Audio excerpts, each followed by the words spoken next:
I was reading some comments for the interview, people saying, oh, he's just gone there for the money. How does that work? And how do you deal with those comments? It's just noise. I mean, cheering and hate. It's just, I think Marcus Aurelius says, it's a clacking of the tongue and clapping of the hands. It's nothing, So I think that it's cool that people are interested enough to comment on it, and that's awesome. But at the same time, it's distraction. And I'm here for a goal. I'm here for a purpose, and that's what I'm gonna do.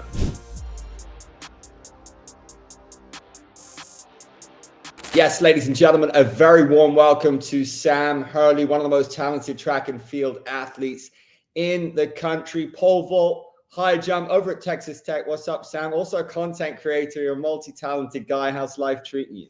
Oh, it's treating me well. I appreciate you asking. Enjoying Tech, enjoying Lubbock, enjoying the changes, and just getting ready for the season. What was that change like for you? It was a big one, right? It was a big change. Yeah, it was a real big change. I'm not gonna lie, I was pretty nervous about it. I was pretty just nervous because I'd been in Austin for 4 years and it was comfortable. I knew all about it, and big change. Definitely was a little bit scared, and man, I just had an open arms welcoming here. Coaches, team, student body, friends, everything. So it's been a blessing, and it's been great. Yeah.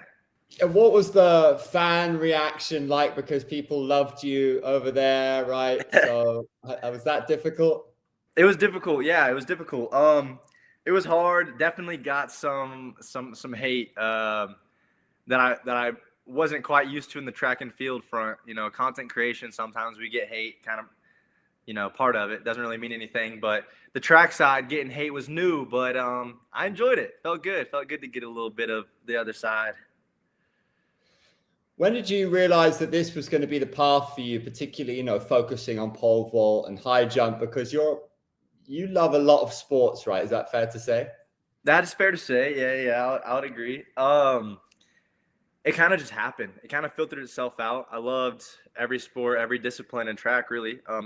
Coming into college as a decathlete, and then a little bit of injury prevention. I decided, maybe I shouldn't be a multi anymore because I couldn't stay healthy, and focus on just jumping and really enjoy pole vault, really enjoy high jump, but mainly pole vault right now, and just been enjoying that. So whenever I was asked or approached the idea to switch over to just be a jumper, I was all for it. My body feels better, and I enjoy it better. Can you describe the magic of being a jumper? I mean, you're literally flying towards the stars, if you want to get poetic about it. Do you know what I mean? Yeah, it's surreal. You can get really poetic about it, and that's what's so cool about it. It's an art. It's a creation. It's this beautiful thing where you have this madness, this chaos coming down a runway, and it just turns into this beautiful art exhibit that you get to witness for just a fraction of a second, and then it's gone, and it's like it never happened. And it's pretty cool how it is pretty poetic whenever you put it like that. How important's faith been for you? Oh, it's probably the most important, really, and so many reasons. Actually, one of them is I 2 weeks ago tomorrow, I tore my ATFL and CFL on my ankle, and I obviously, bad news, sucks, hate having hurt ankle, but for some reason, whenever I got hurt, I knew it was for a purpose. I knew there was a lesson I needed to learn. I knew there was something there that God was sending to me, and I had faith in it. And I tore my quad 4 times the last 2 seasons. Never understood why it happened. Hated it. Just put myself in a negative spiral.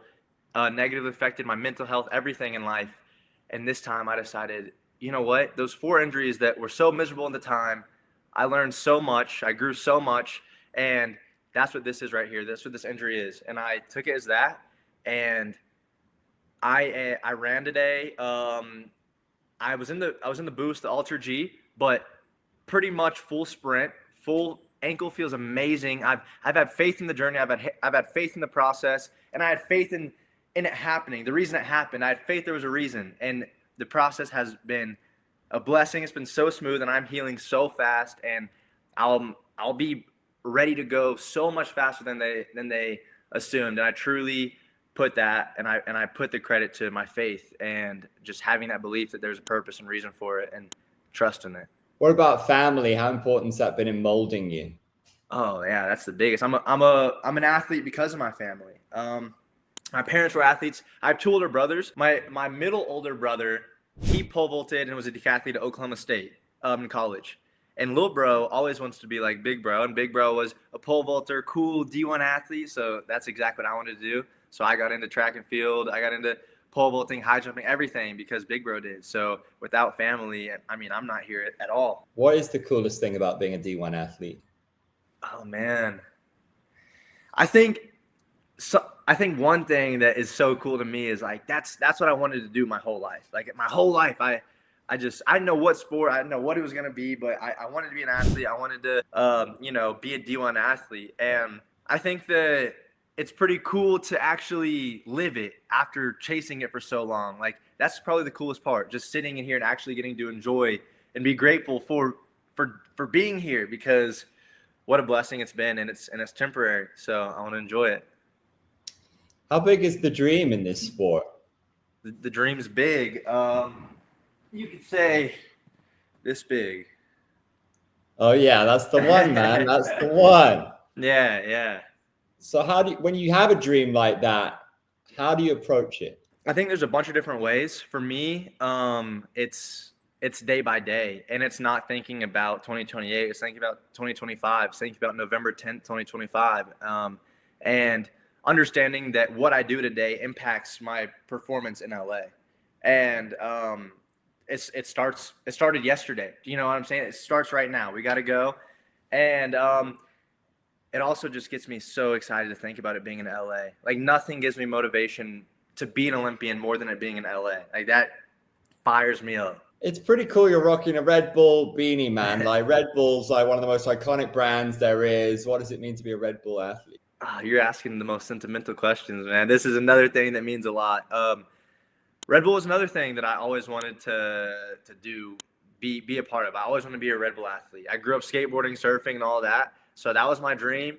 Was not good enough for that whatsoever. Luckily, I am good enough in track to be one. So thankfully I got to be one, but man, it's been amazing. They're just the best, coolest company to work with, and they believe in me, and it just makes it great when you have a great support system behind you. I've been interviewing athletes a long time, all different sports. Self-belief is often a common thread. How important is your confidence?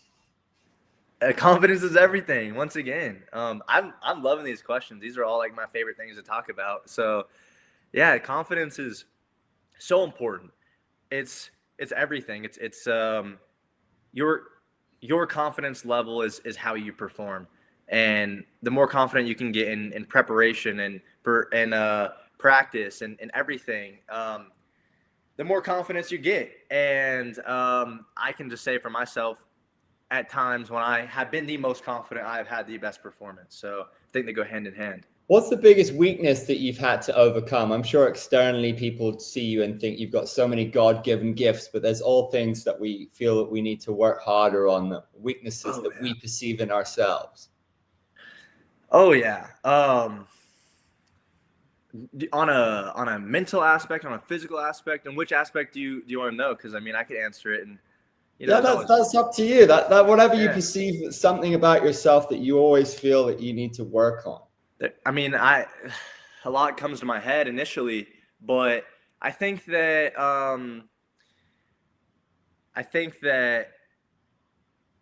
I do well at staying present, staying in the moment, trying to focus on today, practice right now. But that gets repetitive, that gets, you get in a cycle where you're like, dang, I've been doing this for 8 months, the same day for 8 months in a row now. Wow. Or, whatever. And, I think I just always got to remind myself and remember that those times where it feels static or feels slow or feels mellowed out, that's where that consistency and that's where that foundation is being built. And that's a very prime time to really be intentional in hammering it. And instead of just kind of cruising through, coasting during off season, whatever, really, really hammer it, because that's where you get the results. And that's something that I always try to remind myself and stay on top of, because I'll be doing a warm up and I'll kind of think about, we don't jump for, we don't have a meet for a couple months, and it kind of gets you out of that killer headspace. So you got to remember, no, like I got to train today, like I jump tomorrow, like I have a meet tomorrow. What advice would you give to people that, they might not see themselves as special, but I think everybody has the capacity to do something special, right? So what would you give the average person that wants to be great but doesn't know where to start? It sounds cliche, but I mean, everybody has what's in them to be great. And it sounds cliche and it sounds cringy, but it's so true. And for me, what I've learned is the more I can learn who Sam Hurley is and what works for me, and I try to be an athlete who's an artist still, like an artistic athlete. And I think an artist is someone that's unique, is very maybe different. And I think that's what's so cool about us. We're all artists. We're all our own individual being, and we're all so different, and that's what's so cool. And I think that there's so many things so many gifts that people have inside of them that they have no idea, because they're never searching or never doing anything to find it. And that's the same thing like with me. I found out that I was a good high jumper because I did the heptathlon as a kid.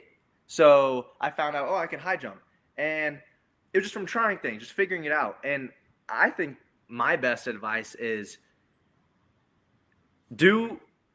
try new things, try things out, try new events, try new sports, try whatever, but also trust yourself and trust your own inner artist, your own inner being, because that guidance is going to be, the best guidance we can get, better than some coaches or whatever a lot of times. So I guess capitalize on what makes you different is the moral of the story.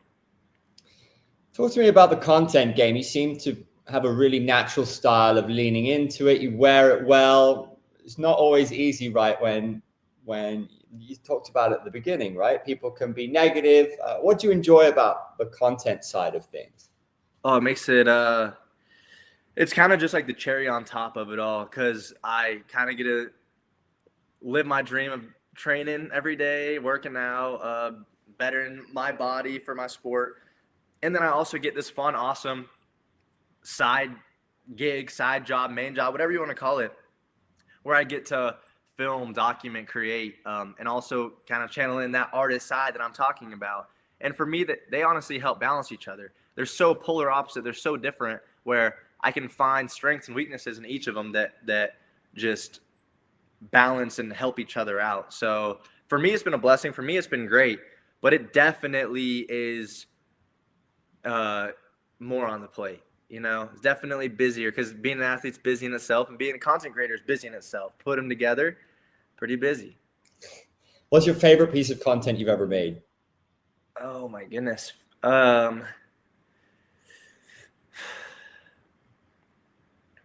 Favorite piece of content I've ever made.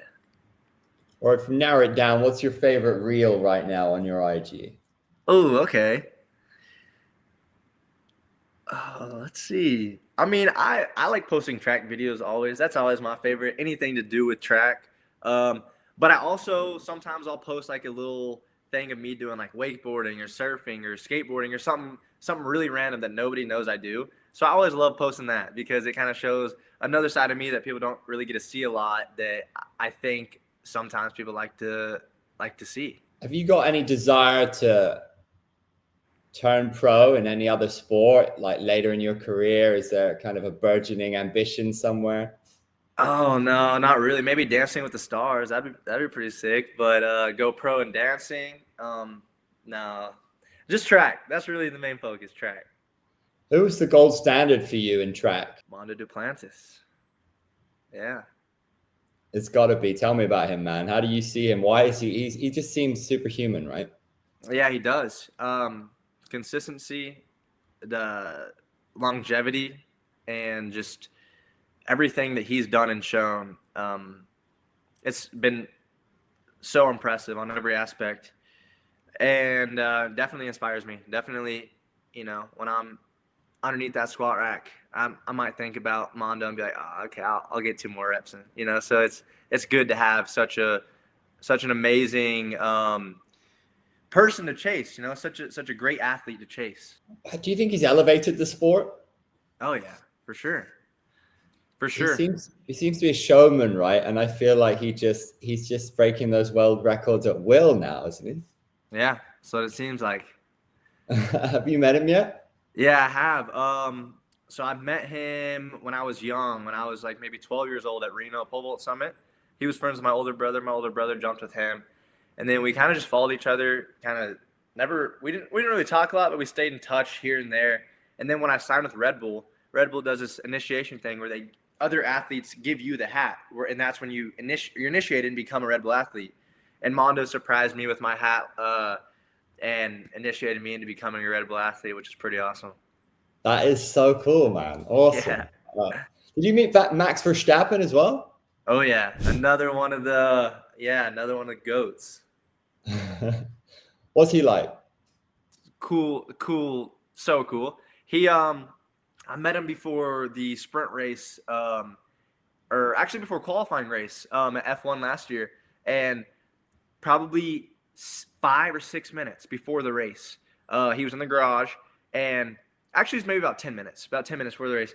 We were all in the garage, and the Red Bull team brought him over, and they're like, "Hey Sam, let's take a picture with you and Max. Max, he's a new athlete, blah blah blah." Met him, shook his hand. It was so cool. We talked for a little bit. And I thought it was really cool because he was about to race, and he completely took the time and was intentional with me, looked me in the eyes, talked to me right before the race, which was super cool. I did not expect him to do that, didn't even want him to do that. And, yeah, it was really cool of him to do that right before such a big moment. What about big moments for you? What stood out for you in your career so far?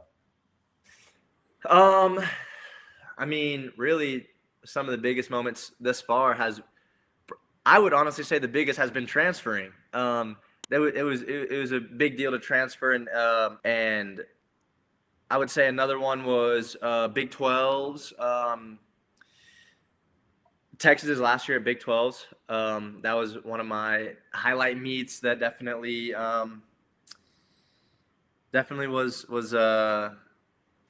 Yeah, it was a good meet. It was a fun meet. I was reading some comments before the interview, people saying, "Oh, he's just gone there for the money." How does that work, and how do you deal with those comments? It's just noise. I mean, cheering and hate. It's just, I think Marcus Aurelius says, it's a clacking of the tongue and clapping of the hands. It's nothing, So I think that it's cool that people are interested enough to comment on it, and that's awesome, but at the same time, it's distraction. And I'm here for a goal. I'm here for a purpose, and that's what I'm going to do.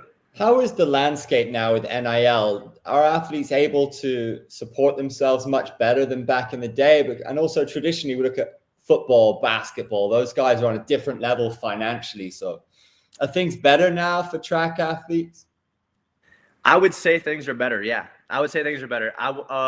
Definitely. I mean, it's still a football, basketball heavy market in NIL. I mean, that's what brings the money into these universities. So it's hard to argue that, but I would say that track and field is definitely getting more notice, getting more publicity, and getting definitely more of what we deserve. But we're not there, nowhere close. But I would say we're going the right direction. I think there are a few people that are really helping with that, but yeah, we're not quite there yet. For you, you must get so many opportunities, but also temptations. How do you stay disciplined and say no to the party and no to the pizza or no to the beer or whatever it might be that's put in front of you? Yeah. So I don't always say no. Number one, I have fun. Definitely like to be a human being and enjoy myself. I think when I enjoy myself in my life the most, that's when I do the best on the track. Obviously that's extreme moderation, and it's nothing like a regular college student or whatever, but I'll enjoy a little pizza, or I'll enjoy a beer or whatever it is, but it's definitely easy for me to say no when I need to say no, because I like we were talking about at the beginning, faith, and also remembering I'm here for a reason. It's a blessing I'm here, and what a blessing I had this opportunity to be at this amazing school with amazing facilities, better my athletic ability, my mental performance, everything. And when you look at the big picture, kind of look at it from an outside, it makes any temptation very easy to turn down when I realize what I could achieve if I stay dedicated. What's the hardest thing for you, food wise? For me, like they have these like chewy chocolate chip cookies that I'm just like, oh man.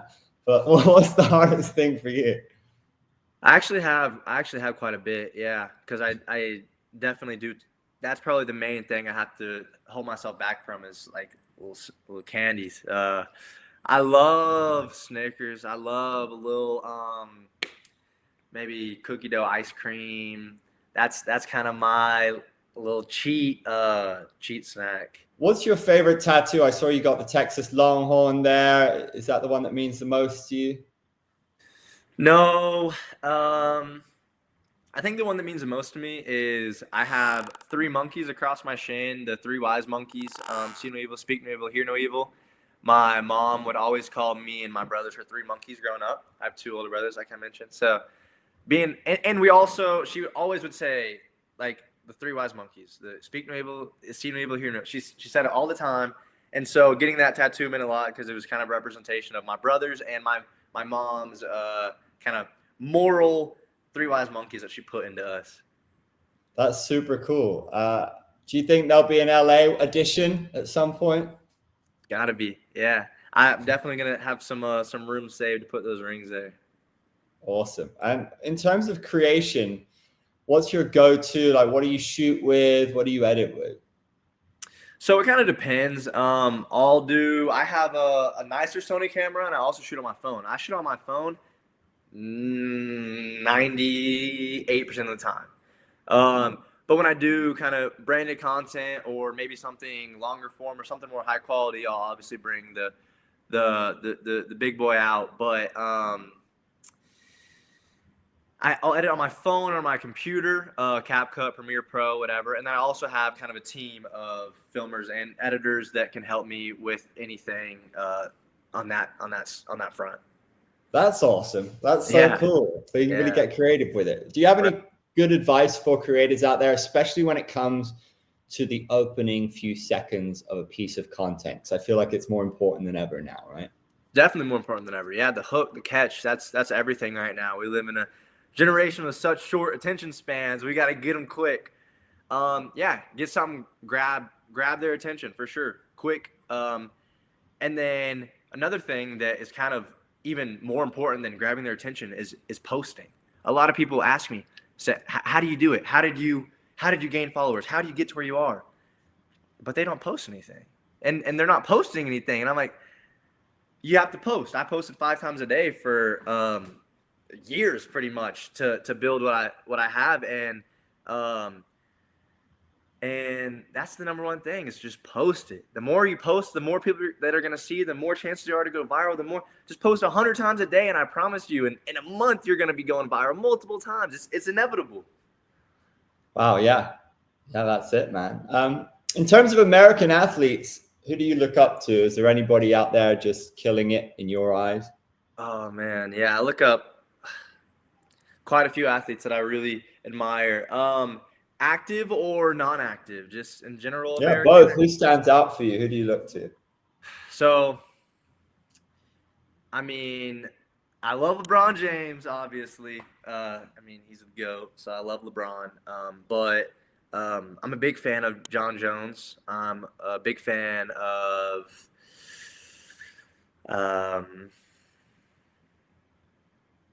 let's see. I'm sure. Zeb Powell. He's actually a Red Bull snowboarder. Big fan of him. I can't even think about really. I don't. I have like a note of my favorite athletes, but that I don't even remember off the top of my head. What's one thing about being a D1 athlete that people maybe don't understand? I mean, how tough is it? Just overall, the landscape for you, just being able to achieve and deliver at this level. You know, what should people understand about that?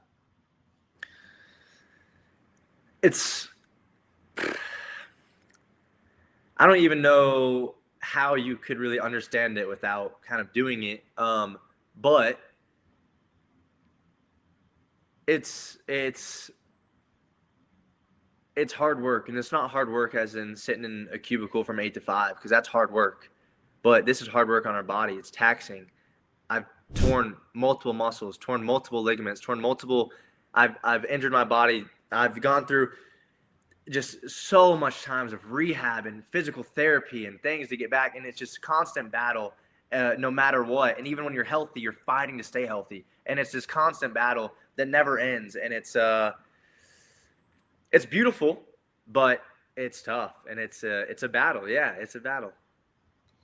Can you tell me about what it means to compete in Texas, this great sporting state, and also to represent America, one of the powerhouses on planet Earth when it comes to athletics? Yeah, I mean, number one, I got chills just from hearing that intro. It's so cool. It's so cool. And it's also cool because I've never been to, this is a side note real quick, I've never been to Europe, Asia, anywhere on that side of the continent. So, or on that side of the world. So I'm super, I'm super excited because one of my goals in going pro is just getting to travel over there and getting to see that. So as an American that's kind of spent most of my time in America, I'm definitely excited to explore the rest of the world. But, sorry, will you rephrase that question one more time? I got sidetracked. Just to represent Texas, to be in Texas, yeah, a sporting giant, but also just to be an American, one of the sporting powerhouses on the planet. You know, what is that like? Oh, it's an honor. It's so cool. Texas especially, it's such a powerhouse sporting state, and fans go crazy for sports and everything. And being at Tech, the student body and the fans here love track and field, which was a little different than at UT. We didn't have a very big track and field fan base, and here it's big. And people stop me every day talking about meets, going that they're excited to go. They're excited to watch me compete. Everything. They're excited to watch the team win, and that just gets me fired up. It's so cool that I have a town in the state that backs me and believes in me. It's so awesome. And then on the country standpoint, oh man, I mean, it's USA. Yeah, like you said, the powerhouse. It's so cool. But part of being the powerhouse is it's one of the hardest teams to make. So it gives me that much more fire in the tank, that much more gas in the tank to keep it going. It's a beautiful time in your life. It's all ahead of you, but you've already experienced an awful lot. I'm excited for what lies ahead for you, and especially using your abilities to travel the world. That sounds like a great prospect. It's been really nice to catch up. Hopefully we get to do it again. All the best for the Olympic dream, and good luck healing up as well. Thank you so much. I really appreciate it. I appreciate the time.